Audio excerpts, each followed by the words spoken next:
Des gouttes d'eau sont tombées sur les Arawalis et ont rempli les vides craquelants de la terre.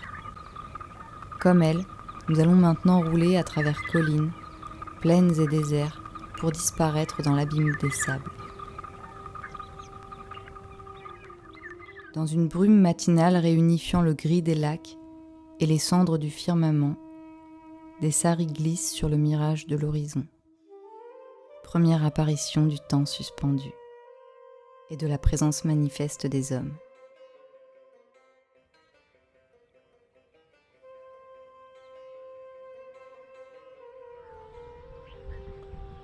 Nous descendons les pentes d'une montagne saignée par les rivières et terminons notre course dans des vallées gorgées de reflets d'argent. La vie nous apparaît ici moins miraculeuse que généreuse. Elle nous nourrit de sa vitalité, symbolisée par ces hommes pérennisant leur histoire avec une tendre simplicité.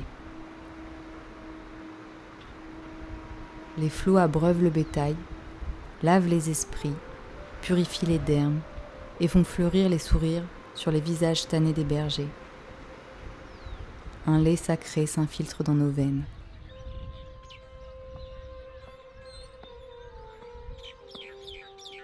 Nous flânons volontairement dans ce généreux jardin d'éternité.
Dans l'aube naissante, alors que le chant de la rivière vibre le long des entrelacs limoneux, nos yeux se portent une dernière fois sur les crêtes indéfinies des Arawalis.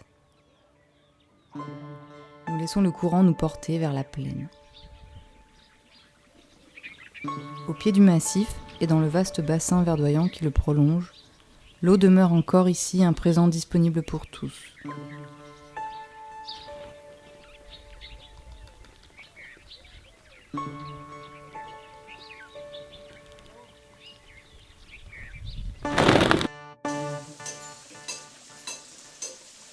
Le décor évolue. Un relief fertile a remplacé les coteaux ingrats. L'élément liquide est divisé, réorienté et distribué. Son chemin se disloque, sa générosité se propage.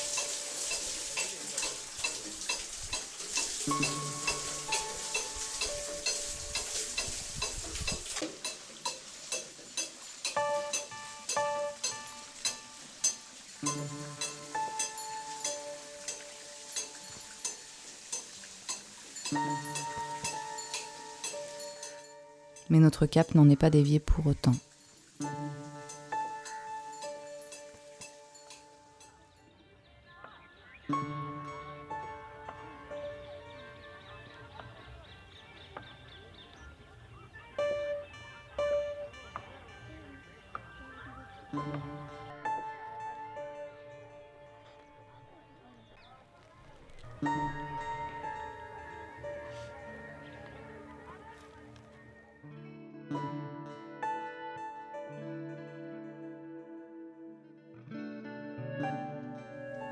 Un chemin lent rythmé par les puits nous berce. Les femmes y affluent avec nonchalance et harmonie, et nous nous joignons à ce balai incessant pour prélever notre part du précieux liquide. Condition d'une réussite, nécessité de l'itinéraire vagabond.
Nous nous épanouissons jusqu'à en perdre la tête, tel le coton dans les champs.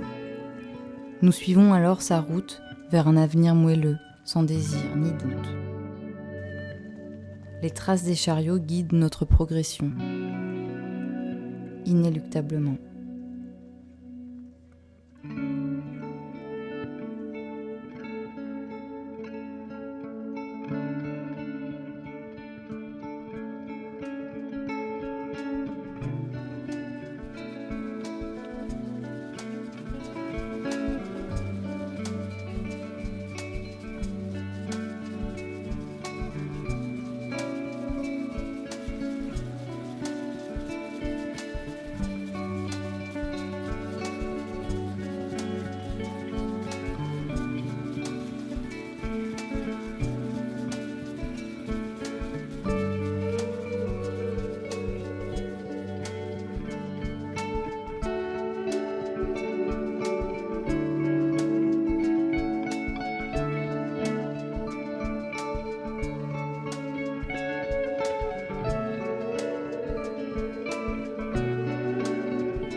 Telle la huppe, nous picorons les bienfaits de ce sol affable.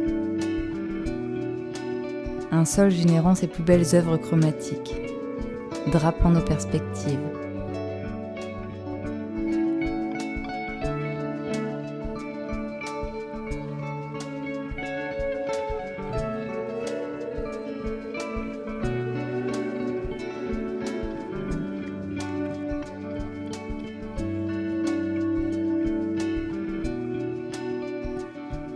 Cet environnement toujours charitable, pétri par une main bienfaisante, apporte à l'âme et au corps le réchauffement fondamental de l'existence. Et tous se rassemblent pour célébrer sa gratitude.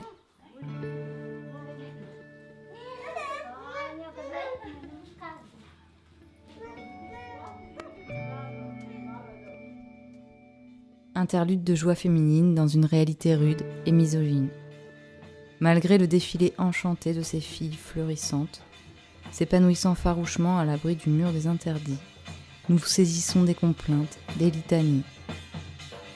De ces ombres tenaces et pesantes sur des femmes emprises à l'influence d'une éternelle hégémonie masculine.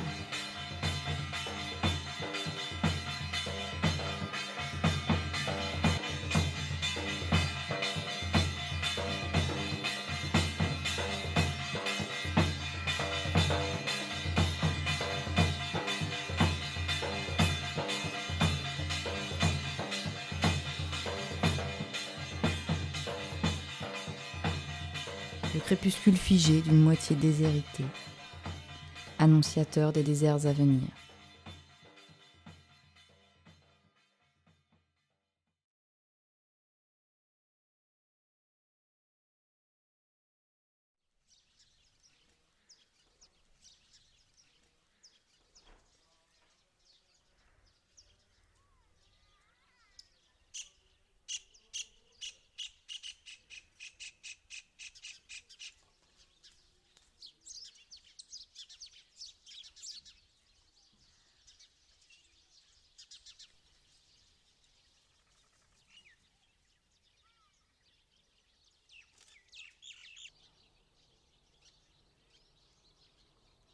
En progressant vers le couchant, l'atmosphère s'aridifie, le substrat devient mouvant sous nos pieds fatigués.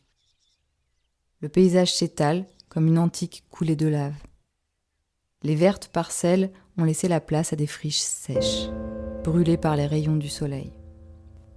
Seuls les moutons et les chèvres persistent à croître au milieu de cette apparente désolation.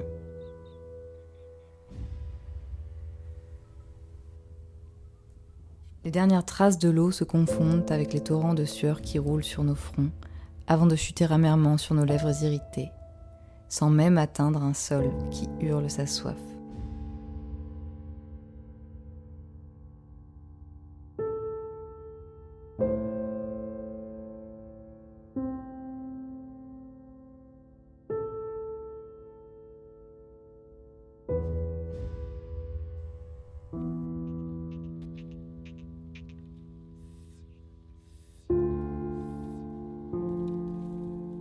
Le butin est maigre pour qui veut défier les nuages capricieux. Il semble que seule la fierté et une certaine essence divine permettent la lutte aux côtés des ruisseaux étranglés. Persévérance est ici le maître mot.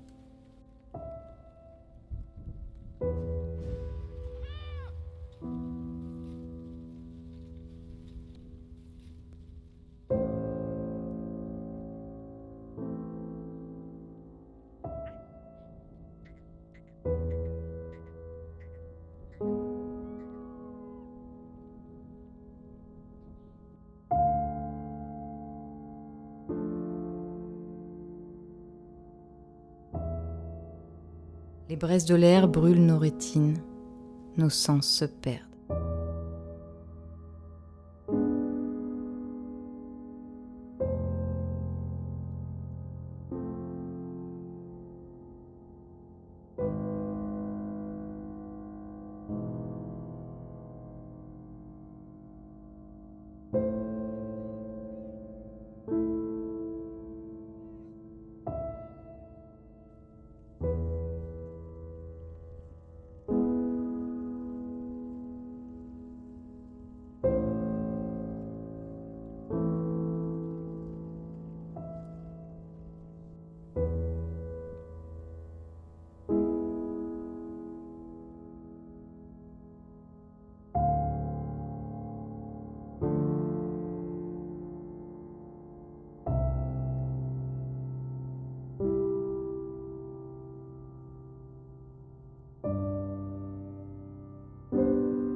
Sommes-nous drogués par la chaleur lorsque nous apercevons ce champ illimité d'éoliennes ?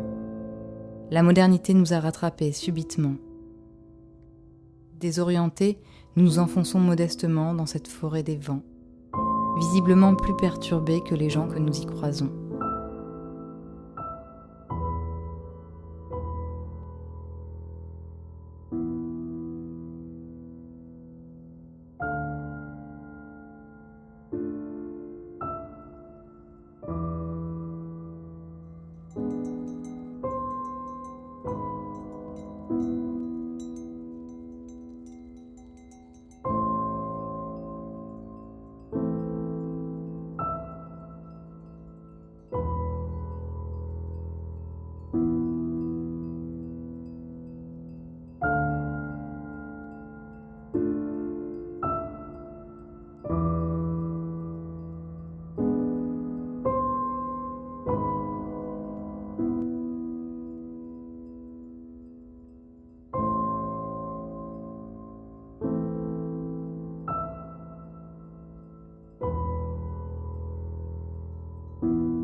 l'immensité est quelquefois déstabilisante.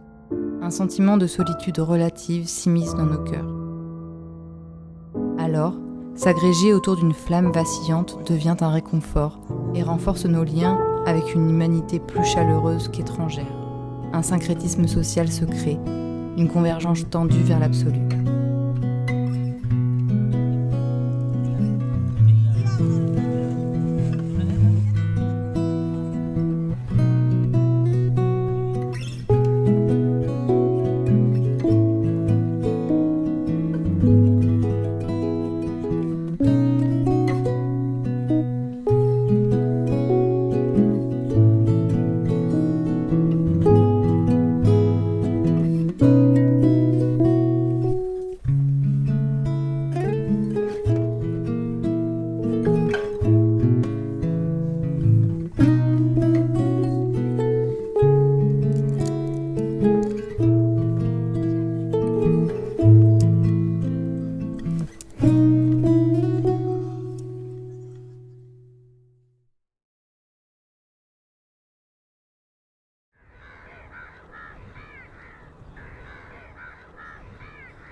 Aux confins du désert du Thar, nous nous interrogeons sur le silence élégiaque du fleuve qui fut notre guide.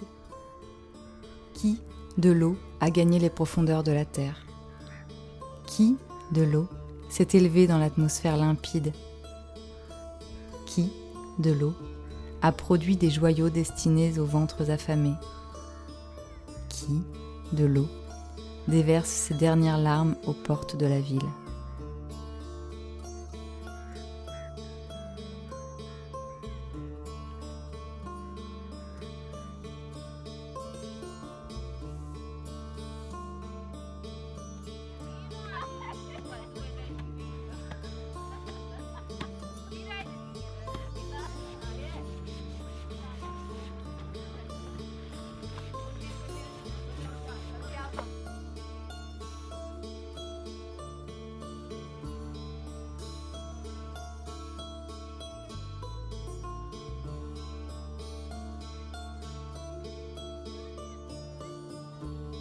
Même à la fin de son périple, fragilisée et amoindrie, l'eau offre dans un ultime élan son pouvoir salvateur.